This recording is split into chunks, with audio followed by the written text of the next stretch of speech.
Si c'est la première fois que vous visitez cette chaîne, avant toute chose, abonnez-vous et n'oubliez pas de liker. Votre soutien est essentiel pour que ce lieu existe. C'est ce qui me permet de continuer à partager des histoires fortes, émouvantes et authentiques qui nous rappellent à quel point la vie peut être imprévisible. Et l'histoire d'aujourd'hui, eh bien, elle n'a pas commencé par un drame, du chaos ou quoi que ce soit d'inhabituel. En fait, elle a commencé par une de ces journées banales, d'une banalité affligeante. Le genre de journée où l'on jurerait que rien d'intéressant ne peut arriver. Mais la vie, comme toujours, adore nous prouver le contraire aux moments les plus inattendus. Voici l'histoire d'une soirée tranquille qui a tout changé pour moi et ma famille. La soirée avait la douceur d'un coucher de soleil à mi-chemin. Le ciel se teintait de teintes orangées et dorées délavées. Je venais de terminer un de ces longs joggings épuisants. Le genre de situation où vos jambes sont comme des briques, vos poumons brûlent, et pourtant, bizarrement, votre esprit est plus clair que de toute la journée. La sueur collait à ma peau. Ma chemise était trempée.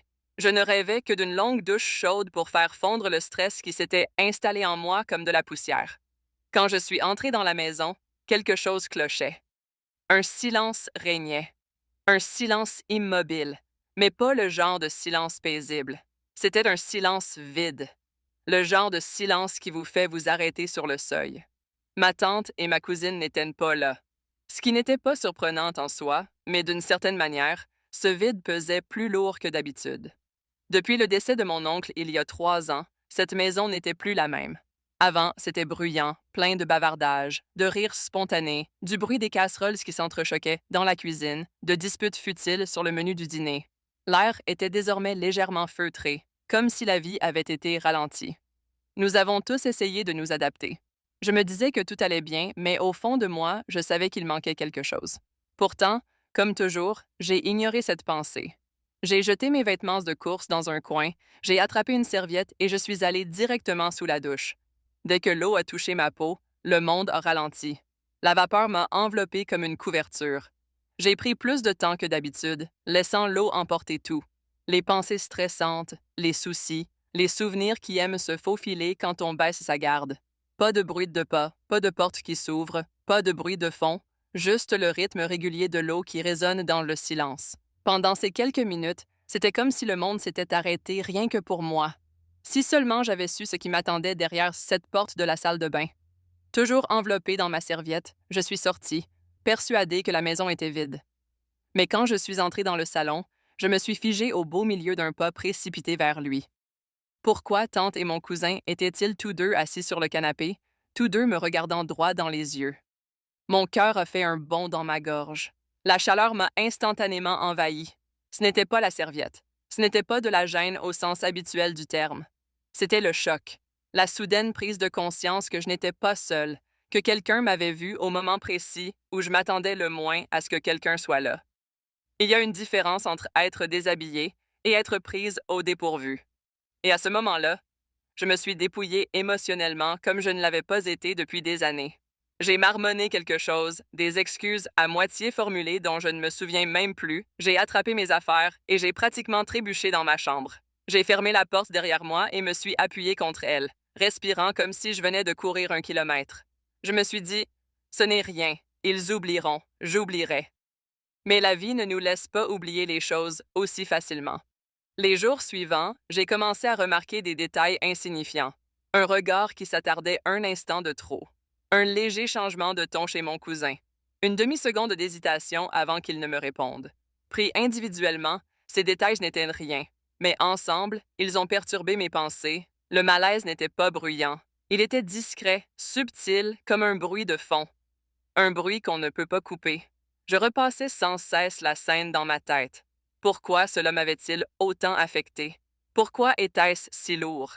Et juste au moment où je pensais que les choses allaient rentrer dans l'ordre, la vie a décidé d'ajouter une nouvelle dimension. J'étais plongée dans un jeu d'aventure en ligne. Casque sur les oreilles, lumière tamisée, complètement perdue dans un monde loin de mes pensées. La porte s'est ouverte. Ma cousine est entrée avec un doux sourire, le même sourire taquin qu'elle arborait toujours pour se moquer de mon obsession pour les jeux vidéo. Tout semblait normal. Elle plaisantait, s'est assise à côté de moi, a pointé l'écran, a posé des questions, a ri, mais sous la surface, il y avait quelque chose de différent. Pas de romantique, pas d'inapproprié. Juste une gêne persistante que ni l'un ni l'autre ne savions comment aborder.